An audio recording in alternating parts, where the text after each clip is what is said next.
Halo, habari za leo. Karibu tena Pedo and Rose Stories. Ni Rose hapa, ninayeishi na VVU. Msinichoke. Nilizungumzia aina 3 za unyanyapaa. Sasa leo nakuja kuzungumzia ni njia gani muhimu tunazoweza kuzitumia katika jamii ili kuweza kupambana na unyanyapaa wa ukimwi au wa watu wanaoishi na virusi vinavyosababishia ukosefu wa kinga mwilini katika jamii tunazoishi au jamii zinazotuzunguka. Namba 1 ni elimu sahihi kwa jamii. Elimu sahihi kwa jamii, yani tuondoe ile hofu na kuondoa imani potofu zile enzi za zamani. Na hii elimu sahihi ni kuielekeza kwenye mambo gani yanayosababisha mtu apate maambukizi ya virusi vya ukimwi. Yaani ukimwi unaambukizwa namna gani na ukimwi hauambukizwi kwa njia gani. Jamii iweze kuelewa. Jamii ikielewa jinsi ukimwi unavyoambukizwa, basi tutaweza kupambana na aina za unyanyapaa zitaweza kupungua. Pia kuhamasisha upimaji na matibabu.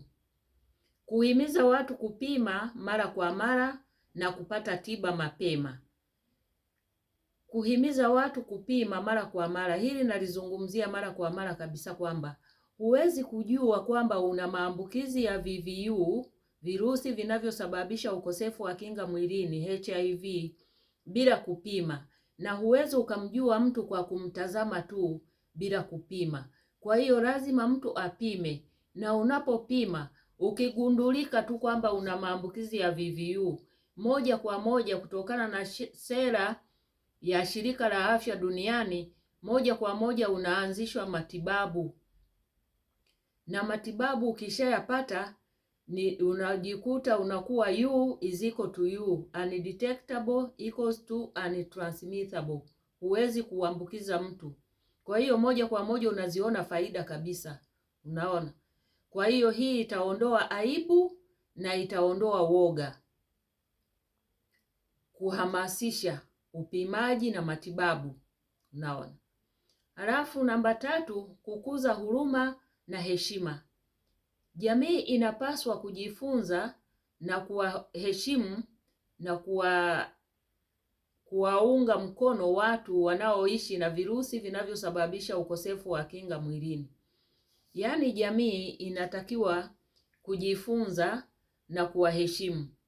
Kuwaheshimu yani watu ni kama kuwathamini, kuwaona waathirika kwamba ni binadamu kama binadamu wengine. Mimi ni mwathirika Rose, lakini unione kwamba mimi niko sawa na wewe ambaye huna maambukizi ya VVU. Tunaishi wote, unachokihitaji wewe na mimi nakihitaji. Unavuta hewa na mimi ninavuta hewa. Unatembea na mimi ninatembea. Nikiumwa magonjwa nyemelezi ninatibiwa. Napokwenda hospitali nisibaguliwe. Huduma atakayopewa asiyekuwa na virusi basi iwe sawa sawa na huduma hiyo hiyo kwangu pia niweze kuipata. Nisitengwe pembeni nikatazama kama nimeisha kufa wakati bado niko hai, ninapumua na ninatembea. Tofauti yangu mimi ninaishi na maambukizi ya VVU, wewe huna maambukizi ya VVU. Mimi nakunywa dawa, wewe hunywi dawa. Ndio hicho tu tunachotofautiana. Basi. Halafu namba 4, kutoa msaada wa kisaikolojia. Kutoa msaada wa kisaikolojia, hii ni pamoja na kutoa ushauri nasaha na vikundi vya misaada. Ushauri nasaha ni kitu cha muhimu sana kwa mwathirika yoyote yule. Ushauri nasaha ndio msingi ambao mtu anaweza kumjengea mwathirika ajue kwamba anaishi namna gani na virusi vinavyosababisha ukosefu wa kinga mwilini. Anaishi navyo namna gani? Misingi gani? Vitu gani afanye na vitu gani asifanye? Kwa mfano, usiambukize watu wengine kwa makusudi. Unaona? Ukasema ni bahati mbaya wakati tayari umeisha pima na umeisha jua kwamba wewe ni mwathirika. kutumia dawa zako sahihi kama ulivyoelekezwa na wataalamu wa afya na kadhalika. Alafu kuhudhuria vikundi vya misaada ili kupunguza unyanyapaa wa ndani. Umeona, kwenda kwenye vikundi vya waathirika kunamsaidia mwathirika kupunguza au kuondoa unyanyapaa wa ndani, ile self stigma, kwa sababu anapokwenda kwenye vikundi anakutana na watu wengine, na kule kwenye vikundi unajiona kabisa kwamba sio wewe peke yako, kuna wengine pia wanaoishi na maambukizi kama wewe, na unajifunza mambo mengi sana kutoka kwenye vikundi vya waathirika.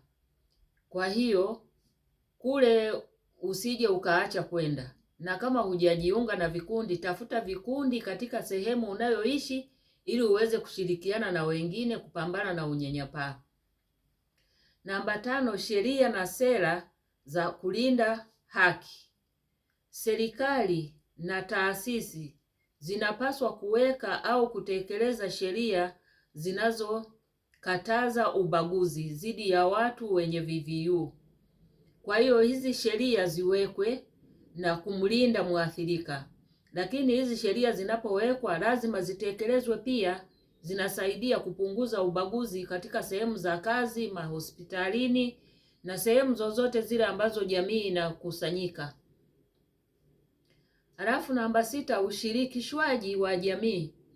Viongozi wa dini wanatakiwa washirikishwe katika kuelimisha jamii, walimu washirikishwe, watu maarufu washirikishwe katika kuelimisha jamii ili kubadilisha mtazamo hasi. Alafu lugha chanya. Utumie lugha chanya ya kumsapoti huyu mwathirika. Tuache zile lugha za kudharau, za kuwahukumu, za kuwakejeli, za kuwadhalilisha, za kuwacheka. Tutumie lugha nzuri zenye heshima badala ya maneno ya kudharau. Asanteni sana kwa kunisikiliza. Msisahau kulike video hii, kucomment, kusubscribe na kushare ili watu wengine pia waweze kunufaika na video hii. Asanteni sana.